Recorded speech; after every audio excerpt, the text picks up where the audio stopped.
Welcome back to Southampton to debate some of the big political questions as part of our wider coverage ahead of Thursday's elections. Tonight we have representatives of the four main parties of English local government and an audience with a range of views. Now on Thursday, all council seats are being contested in Scotland and Wales, alongside the election of a new legislative assembly in Northern Ireland. Here in England, there'll be a patchwork of contests with 4,359 council seats up for grabs in 146 councils, including all of London and indeed here in Southampton. Well, today on the campaign trail, Boris Johnson was challenged in an interview with Good Morning Britain about the rising cost of living. To cut down on spending, Prime Minister, Elsie has now resorted to eating one meal a day. She goes to the supermarket at the end of the day to buy yellow sticker discounted items. She gets up early in the morning to use her Freedom bus pass to stay on buses all day to avoid using energy at home. What else should Elsie cut back on, in your opinion? I don't want Elsie to cut back on anything. Let's talk about Elsie and what we're doing. And just remind you that the 24-hour Freedom bus pass was something that I actually introduced. Now, most campaigners seem to agree the biggest issue on the doorstep and facing the country is the pressure on living standards from rising prices, particularly of energy and fuel. And we can start with a question on that from Steve Benson. Steve. Hello, I'm Steve Benson from the homeless charity Two Saints. Energy costs are increasing by anything up to 600% as fixed-rate deals come to an end. But our clients, their wages and their benefits are only increasing by about 3%. So how are people expected to meet these increased costs when many are already in extreme financial difficulty? Victoria Atkins. Well, first of all, can I thank you for the work that you do with your charity? It's incredibly important. And I think when we're talking about the cost of living crisis, we have to acknowledge what's happening in the rest of the world as well as here in the UK. So we've had 2 awful years of COVID. We've had businesses shut down, schools closed, families have suffered. And then just when we think we're coming out of the pandemic, Putin invades Ukraine, and the world rightly, in my view, says enough is enough. We will impose sanctions. We will make you, Russia, suffer for those for that invasion. And so this, if you like, perfect storm of international events has meant that here at home in the UK we are seeing rising inflation but also increases to energy. So what we're trying to do is help those who are most in need. So the Chancellor has announced that this year we will be giving £350 of council tax to help with the cost of energy. We're cutting 5 pence off the cost of fuel duty to help people get around in their cars. We're also increasing other funds that help with fuel costs over the winter, the cold winter payment and the winter fuel allowance. But also, importantly, we've increased the national living wage so that the rate now is £9.50 an hour. And this, coupled with the national insurance threshold being raised from July, will mean that 70% of workers are better off than they would be, even with the health and social care levy. And I know that people are asking questions about that, but it's a really important part of us supporting the NHS and social care system. It's not enough though, is it, West Streeting? How would you help his clients close that gap? So from 1 month to the next, people have seen their taxes go up in the national insurance rise, and that's really hit people hard at a time when their bills are also rising enormously. And while I think he's got a point about the international context we're in, even before the pandemic, the gap in prices and wages was already growing. So this isn't a new problem. The question is, what do we do here at home? And it's the #1 issue of concern amongst people at this election. It's our #1 priority, and that's why we've said, as well as scrapping the national insurance increase, because we're the only major economy in the world to be increasing taxes on working people in the way that this government is doing, we would also give people up to £600 in support for their energy bills, paid for by a one-off windfall tax on the excess profits of oil and gas companies. And ultimately, politics is about choices, and the government have made a choice. They've chosen to shield oil and gas companies from a windfall tax, but not to shield working people who are really struggling. They could go after the people who've defrauded the public purse, to the tune of about £12 billion in fraudulent COVID loans. I mean, that would wipe out the need for any national insurance increase altogether, but they're letting people get away with it. They could also close the many tax loopholes, and don't tell me they can't find them, because many members of the Cabinet have been using them before they were elected to Parliament, or even since they've been elected to Parliament. So those are the choices. We're on the side of working people. That's where the support would go. But the Conservatives continue to find excuses for protecting the better off. Look, Boris Johnson rejected a windfall tax this morning. Who in the audience thinks it's a good idea? Yes, at the back there, the gentleman in the purple tie. Yeah, absolutely. And on the way here, I heard that BP have made £5 billion in profit for the first quarter. A windfall tax is going to be perfect. It's not going to solve it, but it's a start. And that's what you need. You need a start. And I'm sorry, I agree with you. I don't think the Tories have done enough. There's a split here, isn't it? Because Rishi Sunak has said he will consider a windfall tax if the oil and gas companies don't invest enough in infrastructure, but Boris Johnson seems against it. Well, look, we have some really big choices to make over the next decade when it comes to ensuring that we're relying on renewable energy rather than sticking to oil and carbon fuels. And I do take issue, I'm afraid, with what Wes has said about choices. We have made a choice to fund our NHS, particularly after the very difficult couple of years it has had. But also we'll get to the NHS, don't worry, there's a lot of people want to talk about that. That's what this levy is about. And this is why the national insurance threshold is so important, because when that rises to £12,570 in July, that will mean that 70% of workers are better off, even with the levy that we are imposing. But this is also about what we want to give to our children and our grandchildren.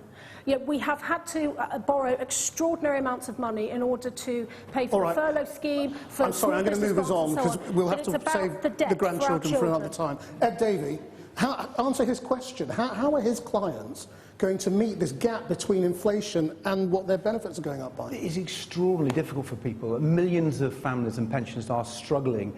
I've talked to people who are really anxious about paying their bills, people who are living in one room because they can't afford to heat their own home. And frankly, the government's measures today have been nowhere near enough.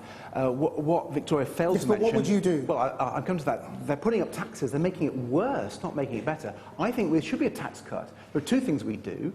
We cut VAT. That would deliver a £600 tax cut for the average family and help businesses and cut inflation. But for the more vulnerable in society, we really need to help them with their energy bills. There's something called warm home discount. It takes money directly off people's energy bills. We want to massively increase that money directly off their bills and increase the number of people who would be able to receive that. So basically, Liberal Democrats want a tax cut for everybody, but for the most vulnerable in society, we need to do far, far more. Carla Denyer, this is illustrating that when it comes to appointing or electing Green councillors, there's not much you can do about the cost of living, is there? If that's your biggest problem, there's not much point voting Green. So there's loads of things that local councillors can do, and we've got just under 470 councillors all over England that are already doing everything they can to, for example, roll out mass insulation schemes across their area, which helps bring down people's bills, because the cheapest bills that you can pay are the ones that you're not having to pay because the heating isn't going out the windows and the doors and drafty homes. Steve, your experience is very similar to the experience I've had. I've been travelling all over the country in the last few months. Visited a food bank a few weeks ago where they said they're seeing people come there who've never had to rely on charity before, including people who are in work and yet still are having to choose between feeding their children and heating their homes. That is unacceptable in the 6th richest country in the world. And we've been, if I may, the Greens have been calling since last year for the government to take urgent action on this. We called for a £320 emergency winter fuel payment to households to help them cover those bills. And we also called for a £40 increase in universal credit and other benefits. That would mean that most people would see a 50% increase, those on the lowest incomes, because they need that emergency support. And if I may just say to finish, the Conservative minister said that they're cutting the fuel duty, but 30% of the population of Southampton, for example, can't afford to own a car. So what does that do for them? Well, who wants to come in on the cost of living? Who's got a question about your fuel bill or how you're going to afford things? Gentleman at the back there with his hand up. Yeah, they spoke about doing the tax on the companies.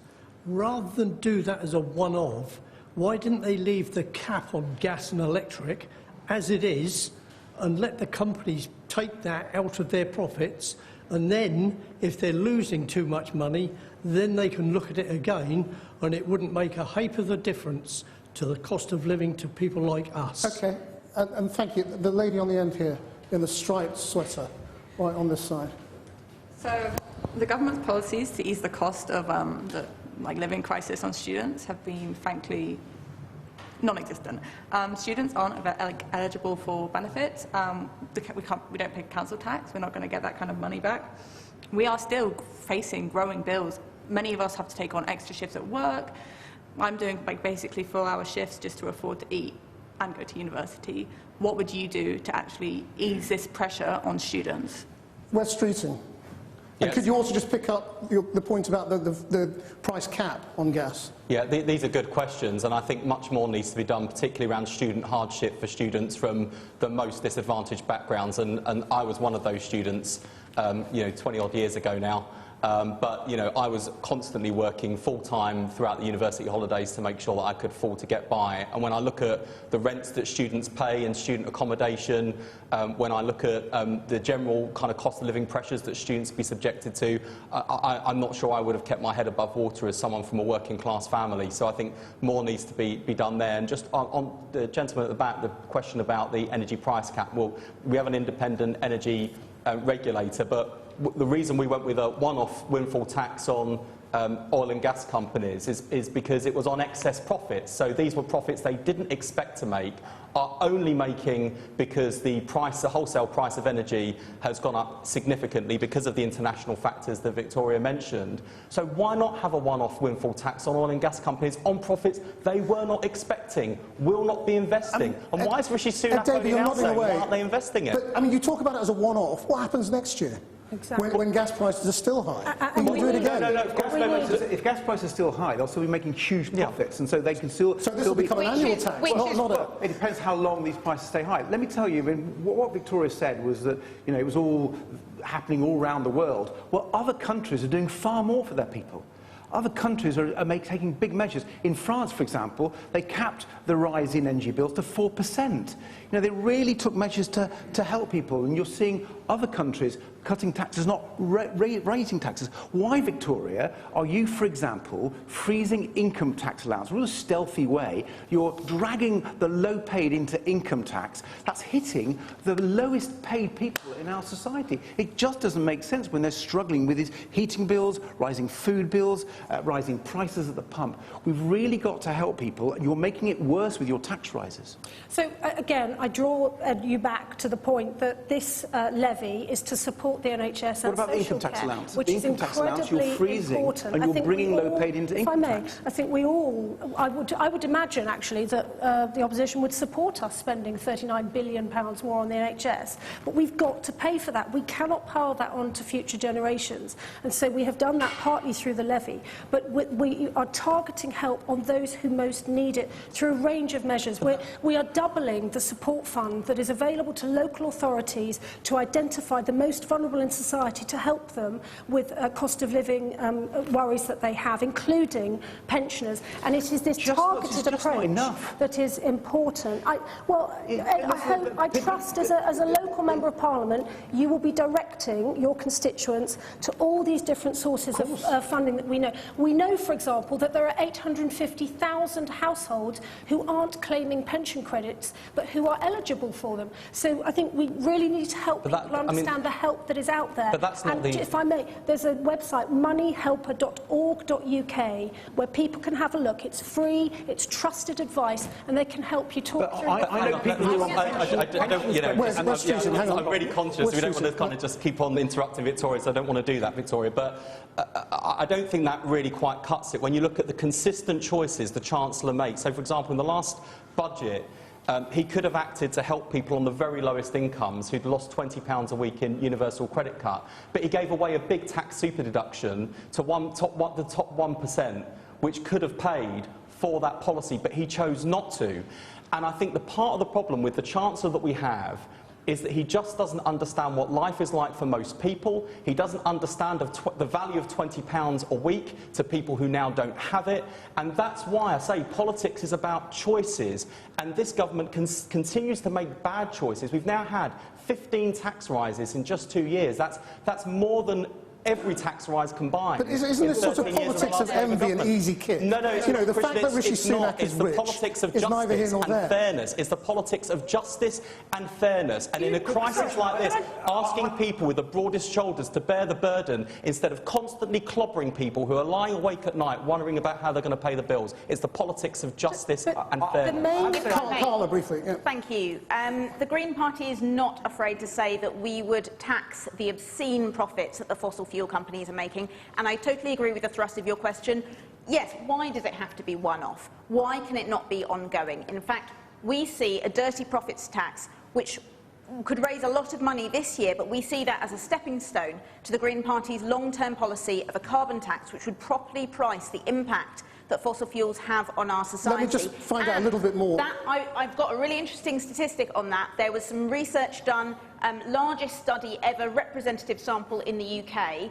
It was 90-something%, I think it was 95 or 96% of this representative sample of Brits support a carbon tax on the most polluting industries. I want to hear from the audience now. Yes, gentleman there on the end, yeah. I just want to make a point of what you just said, Christian, with regards to Wes. You talked about it's not about Rishi Sunak, but actually it is about, because his lived experience isn't that of us people who have had to come up either in benefit class or working class and then had to struggle all our lives.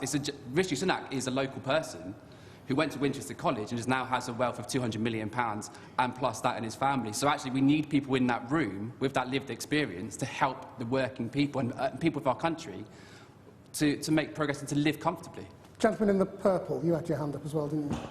I think the quality of jobs in the country, this country's been systematically asset stripped for years. Yeah. People's earnings are reducing, and your whole policy seems to be about promoting the acquisition of assets.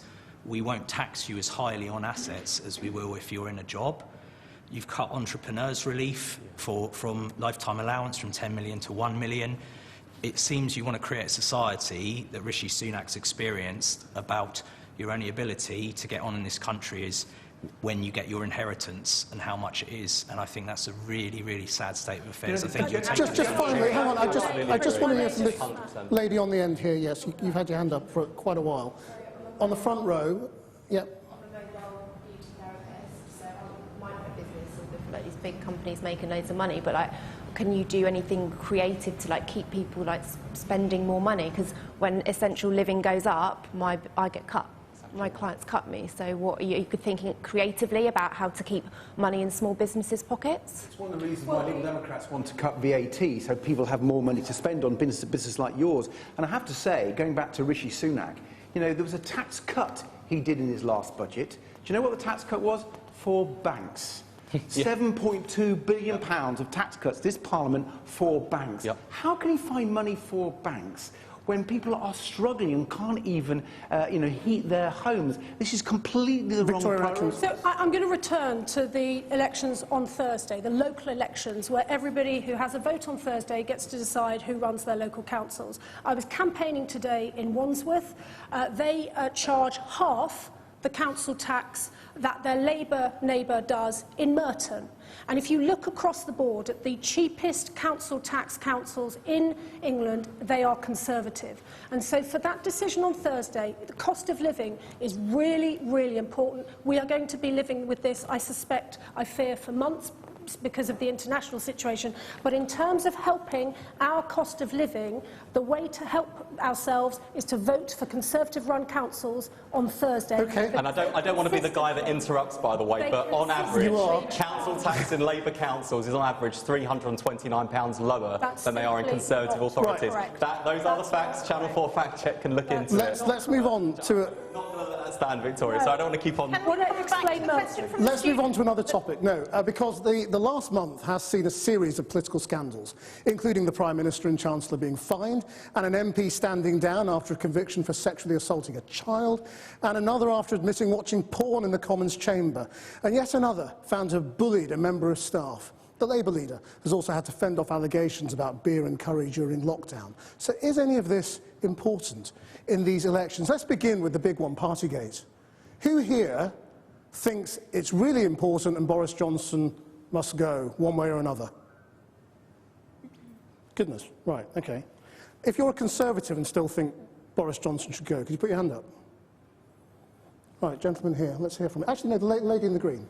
Can you explain why, and what would you like to ask the panel about standards? The reason I would answer you is I've voted consistently for at least 50 years, and I think the standards in public life are the lowest I've ever known. And I'm not just talking about Parliament, it's the police, it's civil servants who don't understand the Funding the Official Secrets Act, and it's the post office, and it's not just a few bad apples. As far as I'm concerned, it's a complete harvest.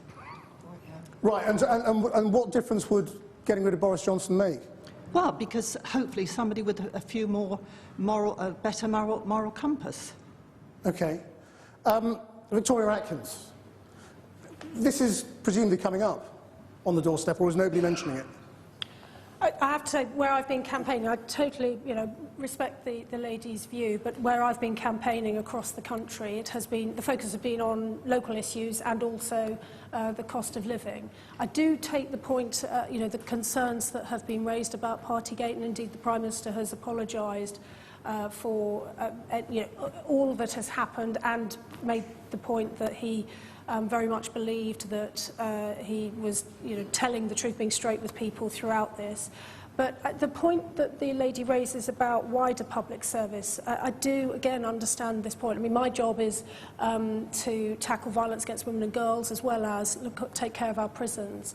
And I do think there are issues that the police have to address, and there are things that we are chasing with them, taking up with them. But we also, I think, have to look across Parliament, and this is not focused on any one party. I think we all have instances and examples we can talk about, but I do think it's an enormous privilege to be elected to the House of Commons. I've spent my entire career working in the criminal courts, and now I'm in Parliament. It's a huge privilege, and it's something I take very, very seriously, and I would hope and expect and indeed know that the overwhelming majority of colleagues across all parties actually feel the same about that great honour as well. Is it not very difficult for you as a Justice Minister and as a lawyer that the Prime Minister is a lawbreaker and the Chancellor?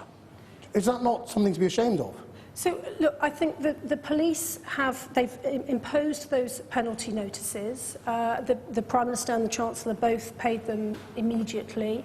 The Prime Minister has not tried to backtrack from that at all. He gave a full and frank apology. I'm asking how you feel as somebody who upholds the law that he doesn't. Look, I think we were all, when the facts came to light, and there have been different parts of this as time has gone on, and I know now that Keir is facing allegations in the North East. I think we've all been very disappointed by these allegations, and so I think it's right that the police continue with their investigations. We'll see what happens in the North East, but we must focus on this wider question of public probity, and I do take the point, as I say, about the lady saying about public service across the board. It's an enormous privilege to work in any form of public service. Wet Streeting, can you just explain what is the difference between Keir Starmer stopping for a beer before working and Rishi Sunak having a piece of cake before working? Two events, a year apart, both where complaints were made to police. One where there was police found guilty of wrongdoing and a fine was issued. The other where the police found no rules were broken and therefore no action was taken. And I find the attempt to try and muddy the two in the hope that the public just believe that we're all the same, that it doesn't matter if you change Prime Minister or change governments, that we're all the same, we're all in ourselves. It's playing into cynicism. And I don't believe that we are all the same. I actually don't even believe that Boris Johnson is the same as his Conservative predecessors. The one thing we should not allow to stand is the idea that any of this is normal. The idea that the Prime Minister would break the laws he wrote, and be found guilty is not normal. The fact that he was caught lying about it to the public and to Parliament is not normal. The fact a VIP lane was opened up enough for people with access to government ministers to get big contracts during the pandemic is not normal. Are you across the Labour Party? The fact that Conservative peers had the police officers at the door gathering in equipment for a fraud investigation is not normal. The fact we've got people raising taxes in government and lecturing you on your moral duty in the case of the Health Secretary to pay higher taxes, having spent so many years avoiding his own, is not normal, and we shouldn't let it be normal. A lot and of hands ultimately, going up. you know, I'd just say one final thing, Carl, just one final point. In a democracy, Parliament has to hold politicians to high standards, and when they fail, as we have because Conservative MPs didn't do the right thing, it falls to you, the voters, to make sure that this debasing of standards in public life isn't allowed to go unchallenged. Right. And I think on Thursday, you've got a chance to send that message to Boris Johnson, because every vote for the Conservative Party is one he will count in his corner at justifying his behaviours to the country. Lady on the front row here. Hiya, I'm Claire. So I'm a parent carer of a young person with Asperger's syndrome and ADHD. Asperger's syndrome is autism, in case you don't know. So my point on it is that I think Boris Johnson should go. I would like to ask the other non-Conservative members here today what they think about that. Core value as a parent carer is trust, honesty, transparency, following the rules, legislation, etc. I just want to know what your thoughts are on it. Thank you. I'll come back to them in a second. The gentleman on the end there. Thank you. Partygate is one of the defences is that it's relatively minor in the current state of things. But my concern about it is not so much the parties as the lying about it. The serial lying that's going. And if you look back over the years, it's been going on for years. And somebody like me, why should I believe anything that's said by the top man and possibly the people who support him? I mean, but lie is a big word, and the truth is you don't know, do you, that any of these things are lies? They may not be true, but for it to be a lie, it's got to be intentional. With distortion of the truth. We've put, I'll give you that. 15,000 more policemen into the system. That's because they took 20,000 out in 2010. Is it affecting your vote in these elections? Do you think it matters? It probably will. So the reason I have my hand up, if I may, is just to pick up on the point you made about the Prime Minister apologising. I, up until recently, was a police officer, and honesty and integrity are really important within policing because you need to maintain public confidence. If I was to mislead, I'm not going to say lie, but if I misled the public, I'd expect to lose my job within policing. How is it acceptable to say, well, he's apologised, so it's okay? So I was making the point that with he's apologised to the House of Commons. There are still, as I say, police investigations ongoing, and we are going to have the committee of the House of Commons look into what was said in Parliament. I would please, though, just take issue. I didn't want to go into the whole beers for Keir thing because, you know, there's been an awful lot of toing and froing on this. But to say that, the Labour Party have certainly got themselves muddled up. I'll put it neutrally and kindly like that, because they have only just realised that Angela Rayner was there, for example. So I do think with this, we've got to look. We're very much respecting the process that is taking place, but I do think we also have to look at the wider picture, and with world events that are ongoing at the moment, including events in Ukraine, and we've seen only tonight the terrible, terrible things that are happening in Ukraine. I think there are an awful lot of other things that people are worried about and are concerned about. But there's total agreement on Ukraine, isn't there? Nobody in the cabinet or in the opposition would do anything different on Ukraine, so that's not really an issue. Actually, he's really, in fact, I think the Prime Minister has shown extraordinary leadership. You know, our Prime Minister was the first person to be invited to speak to the Ukrainian Parliament ahead of any other Western leader, and we have been absolutely at the forefront of persuading other governments to donate or to give aid. We have given extraordinary amounts of military and humanitarian aid to Ukraine as well. So I wouldn't, if I may, diminish it. I think we as a country... But you've also got to be very careful, haven't you, not to hide behind the suffering and deaths in Ukraine to protect Boris Johnson. The reason I'm raising this is because although I absolutely understand the concerns that have been raised about Partygate, there is an awful lot else going on at the moment, and many people are focusing on that as opposed to Partygate. And as I say, I just think this is ongoing. We've got some time to go, I suspect, before the police investigations are finalised. But in the meantime, we as a government are getting on with all these important issues. Ed Davies, shouldn't we say this has got nothing to do with local government? Let's remember what millions of people went through in our country, and this is what I think Victoria's forgetting. People were under real stress when they were looking after loved ones at home, caring. There were people who weren't able to hold the hand of their loved one when they died because they followed the rules. And that's why people are so disappointed and angry. And just as you, sir, the police officer, you said that you know, if you'd done something like that, you'd have lost your job. Well, I think Boris Johnson should lose his job. I feel really strongly about this. And you know, he hadn't the decency to resign. Conservative MPs who have it in their power to sack him, they've refused to do that. But on Thursday, you can do that. Well, no, people sitting at home, if you feel as strongly as clearly the audience does here, that Boris Johnson is not fit to be the Prime Minister of our great country, use your votes, send a message. Boris Johnson should go, and Conservative MPs need to listen to the British people and sack him. These are the local elections. I just, you know, Ed, I know... People are raising that issue, Victoria. The public are raising the issue. And Carla wants to speak. I just wanted to return to the questions the audience actually asked us. I share your frustration, and yes, I do think Boris Johnson needs to go. In fact, I think he needed to go some time ago. And I agree with the lady earlier who said it's not just one or two bad apples, it's the whole harvest. And that means that I know that calling for Boris Johnson to resign means we may end up, unfortunately, with someone who's not much better, but I still think he's lost the trust of Parliament, he's lost the trust of the public, and he has to go. Okay. And I'm astonished that the Conservative Minister says it's not coming up on the doorstep. I think possibly your local parties are taking you to pre-selected doorsteps. Or Downing because Street.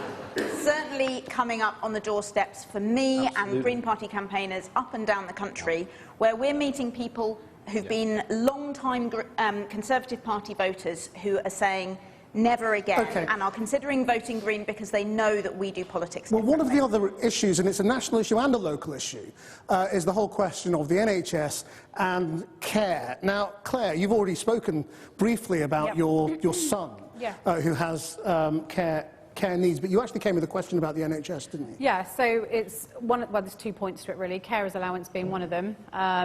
In that, I don't know if you have any thoughts on the carers allowance system as it currently is.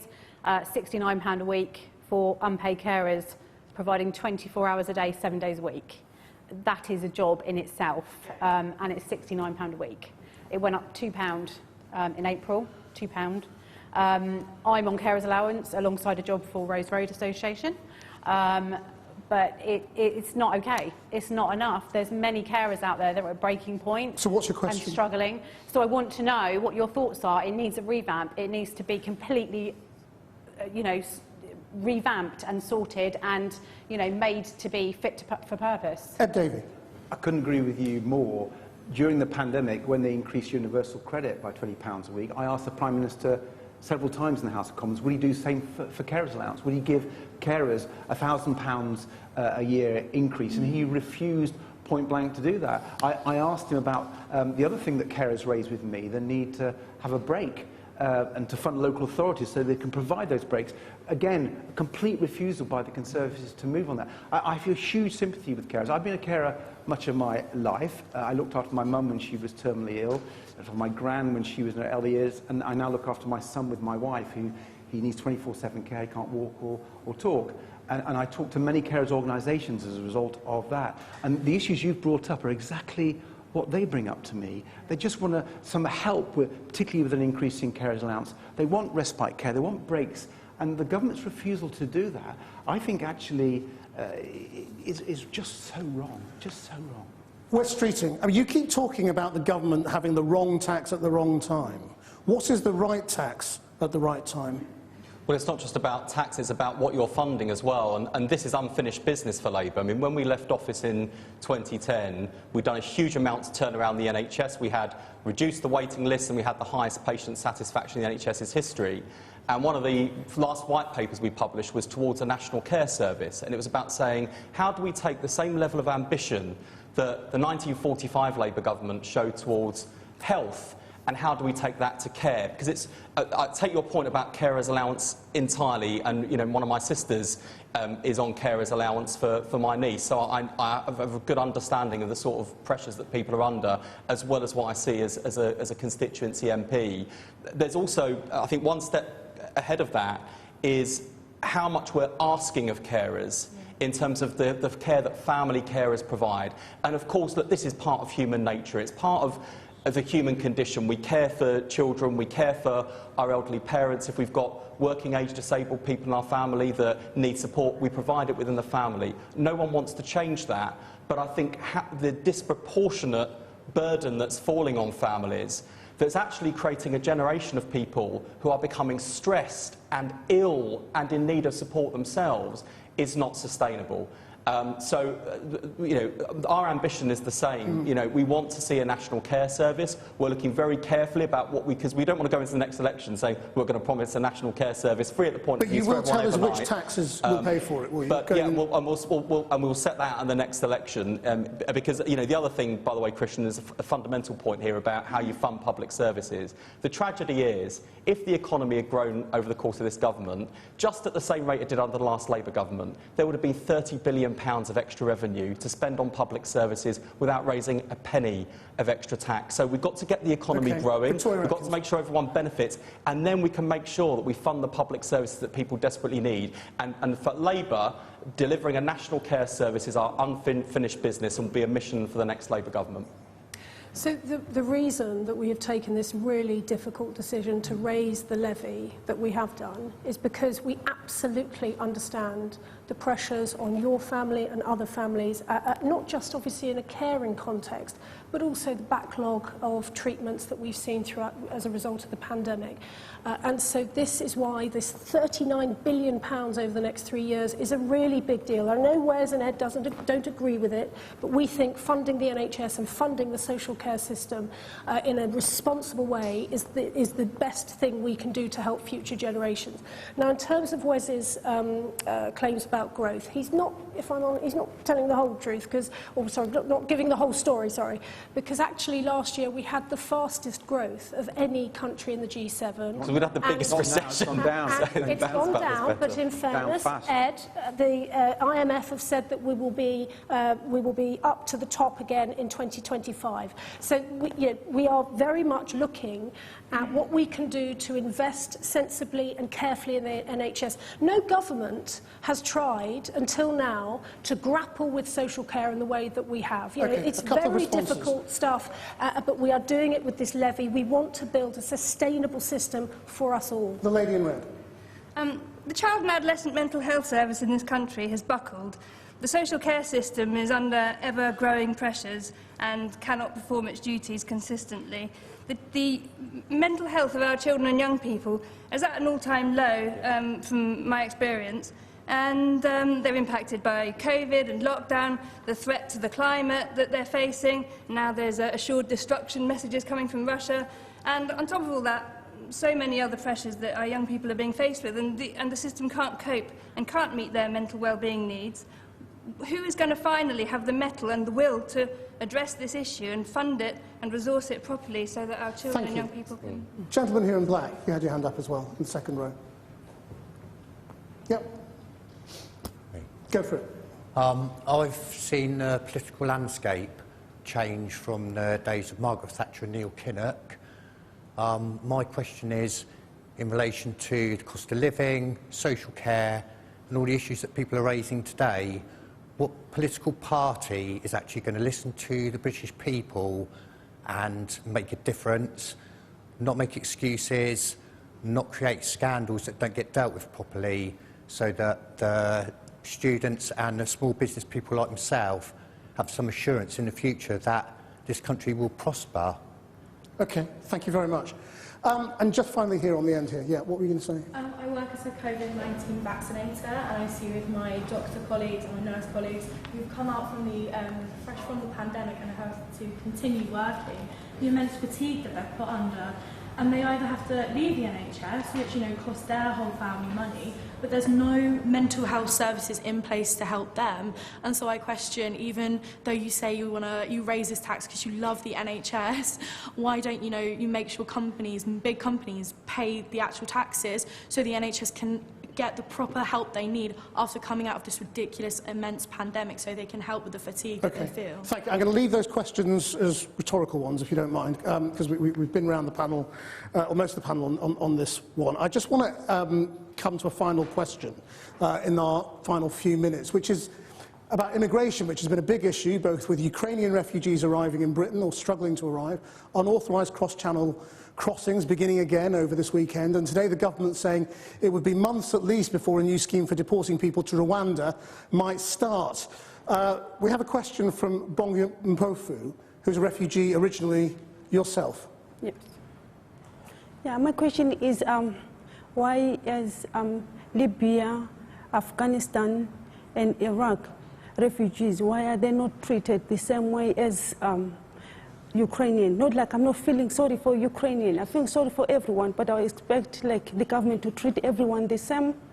But now he's sending other refugees from these other countries to Rwanda, and they don't think that this Rwandan government, he moved his own people from that hotel to look after these strangers that this government is sending them to Rwanda. Does he even think that those people, are they going to be looked after? Are they going to be safe? Okay. To be safe? West Streeting, would you give out visas to all the people the government's intending to send to Rwanda and just let them live here? So I'd say two things. One is that my experience as a Member of Parliament dealing with refugee and asylum cases from Ukraine and around the world is that people are being treated almost universally terribly. And given what the government said about priority for Ukrainians and the specific scheme put in, I think it says everything about the way our immigration system works, that even in that scheme, it's still not working. We've got many cases of people being left behind. More broadly, our immigration system and the way it operates is inhumane, it's inefficient, and it doesn't deliver confidence of the public that it's working properly, and it doesn't deliver fairness and respect to people that are coming through the system. And that's got to fundamentally change. I wish I had been allowed to answer the rhetorical mental health question, by the way, where we've got a very clear policy on it in terms of scrapping VAT on for I just want to get to Victoria Atkins on this question. Mental health treatment in the month, but I've just answered it. So. I mean, you know, why do Ukrainians get visas and Syrians get Rwanda? So in the last 5 years, we have welcomed more than 185,000 refugees from around the world, including Syria. We had the safe and legal route for Syrians specifically that met its target, I think, last year. We have, of course, the Afghan resettlement scheme. I was responsible for setting that up. We're welcoming up to 20,000 Afghans through that. But we do have to acknowledge that there is a problem with the mass migration of people. And we're not the only country to find this. Other developed economies around the world are finding it as well. And to give you an example, just 4 years ago, around 300 people came to the UK in small boats. Last year, it was 28,000. And so we have got to have an honest look at how our system can cope with that level of people coming through illegal or unsafe routes, because not only does it put enormous pressure on our resources here at home, but also by allowing this to stand, we are enabling, if you like, facilitating the criminal gangs that exploit people. I used to prosecute people smugglers in my career. Even Theresa May doesn't think this will work. Even Theresa May doesn't think this will work. They are exploitative criminal gangs. I'm really who are sorry. forcing people for payment. We are out of time. I'm really sorry on this one. Thank you very much indeed. But thank you for the question. I'm glad we touched on it briefly. That's all we have time for this evening. Goodbye from all of us here at Southampton Harbour Hotel. You can catch up with all of our election coverage from across the UK by going to the Channel 4 News website and seeing it all there. Until 7 tomorrow night, that's Channel 4 News. Good evening.